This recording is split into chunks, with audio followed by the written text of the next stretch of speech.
What's going on, YouTube? Ferocity here. Now, I've been playing video games my whole life, and I've been playing online for the last 13 years. I've seen the rise and fall of Call of Duty from playing Call of Duty 4 all the way now to, I guess, Call of Duty Black Ops Cold War.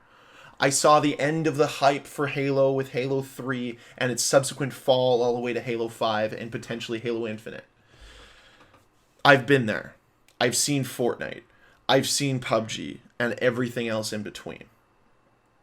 And one thing that I keep noticing whenever a new game launches is new features that continuously favor new players, continuously favor the below average, and we continue to isolate the top end of players. Games are no longer made for that top 1%. And to me, that's a problem.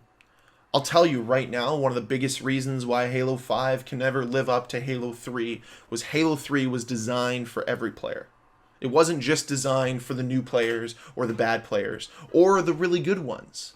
It was designed for everybody because with every game was a new experience to get better. And it seems that game developers have forgotten this because as we push more and more into the skill-based matchmaking world with no reward for getting better. There's no number that's associated with you getting better. You're just getting harder matchups. In this world, we continue to isolate the good players. We continue to punish those who want to get better, who want to learn the intricacies of a game. To me, skill gaps are one of the most important things to keep a game fresh, exciting, and competitive. I've turned my back on Call of Duty so many times in the last few years because all I've seen them do is continue to implement new changes to diminish the skill gap. Specialist streaks. I may love Black Ops 3, and I do. I just think specialists are extremely stupid because it's just a free kill. It doesn't reward you with skill, it's just you earn it regardless of how well you played. You just get a free kill. And to me, what level of skill was that? Didn't really have much, now did we? Now, better players got it more often, which does attribute to some skill, but to me, it's still pretty stupid. And we see Call of Duty continue to implement new features with the way they even design their maps and the way they design their spawns, and we're seeing it with Halo as well, and it's a big issue. I'll tell you, when you go out and play Halo 3, a lot of players that have played Halo 5 will say, oh, it's such a bare bones version of Halo 5. And they're right.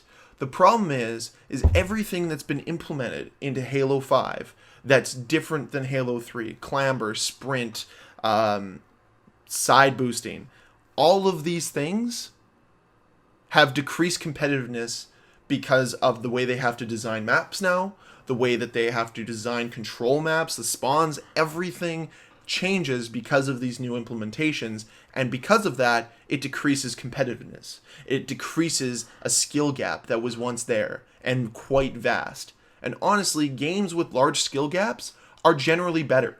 There's a reason why Fortnite is still one of the biggest games on the planet. That game has quite a large skill gap.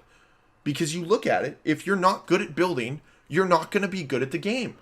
And once you get better at building, you're going to get better at the game. And I love that about Fortnite. I may not play it anymore because I got pretty bored of it, but I still think that it's important that you have that level of a skill gap in a game. And even another game that has a large skill gap is Rainbow Six Siege. And look how big that game is. CSGO has a skill gap. All the good games on the market right now have a skill gap, and they're not trying to implement changes to usher in new players. All they're doing is trying to retain their core base right now and continue to cater to them. And that's the important thing. That's where Call of Duty and Halo have lost their way, where everything they're doing is trying to grab market share from other people instead of being who they are, being what they are. Halo isn't sprint, it's not grapple hooks. Yeah, you may say, oh my god, the suspension of disbelief I have to put in for a soldier in 2350 to not have sprint is stupid. For him not to be able to mount an object is stupid.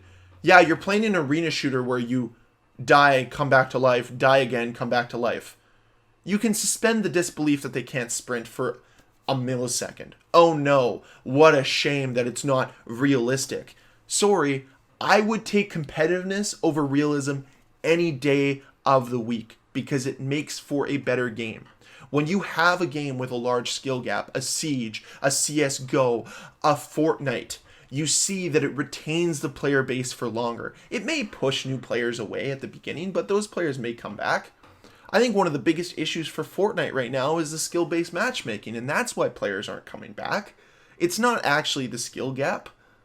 It's because players are tired of playing against the same people all the time, the same type of players being in the same matchups all the time, because that's not fun. You need variety. Or if you're going to have that and every game is going to be competitive, at least have something they're working towards. Maybe they're in the diamond tier this month, and maybe the next month they're in the gold tier and they have to work their way up to get into the diamond tier. Developers have to do more to reward players if they're going to have skill-based matchmaking, where we can actually see progress versus just having this imaginary level that the game awards you that you have to play against these players. But that's a full video for another time. The basis of my argument is developers have to stop implementing changes that diminish their skill gap, because a strong skill gap means a strong competitive game, which in turn forces players who want to get better to learn things and to develop the skills to get better instead of just being given it through map design, spawn control, and those types of things. I remember a time in Modern Warfare 2 and Black Ops 2, where spawn trapping was a thing. And if you were a team that could spawn trap another team, you knew, I can't cross this imaginary line, because once I cross it, spawns are going to flip. That took a little bit of skill. It took a little bit of map knowledge. And you always had that one guy on your team that would run through that imaginary line and flip the spawns. And everybody would get pissed off because they're 2 kills off their tactical nuke. And now they're pissed because they got shot in the back and died. But if you're that team that got spawn trapped, learning and understanding how to break spawn traps is another level of skill. But now, with Call of Duty, it's just, oh yeah, now we're just going to flip the spawns because we can't have people die that quickly. We can't have players learn how to break spawn traps because that's not fun for new players. And that's the problem, is new players are going to come and go all the time. But if you continue to lose your core fan base, that's a problem. I've purchased every Halo since Halo 3. And I'm telling you right now, with everything I've seen from Halo Infinite, it's a big pass for me. I'll just continue to play the Master Chief Collection and continue to play Halo 3 and Halo 2. Because to me, those are much better games, much more competitive games than what I've seen out of Halo Infinite. And granted, it's not any multiplayer. And maybe the multiplayer is going to blow my mind. But with things like sprint and grapple hook in the game, to me, that just, once again, diminishes that skill gap and creates the need to change map design fully. And I don't think that benefits the game. I don't think it benefits players. And once again, just diminishes that skill gap. And to me, skill gaps are very important. And I believe in competitiveness in video games. And unfortunately, we don't have that anymore. So guys, I want to know your opinions. Do you think skill gaps are good in games? Do you think that maybe we should just do away with them and have everybody on a level playing field? I don't know. Let me know in the comment down below. And as always, guys, if you enjoyed this video, please hit that like button. If you want to see more videos from me, please hit the subscribe button. I'll see you guys in the next video. Peace.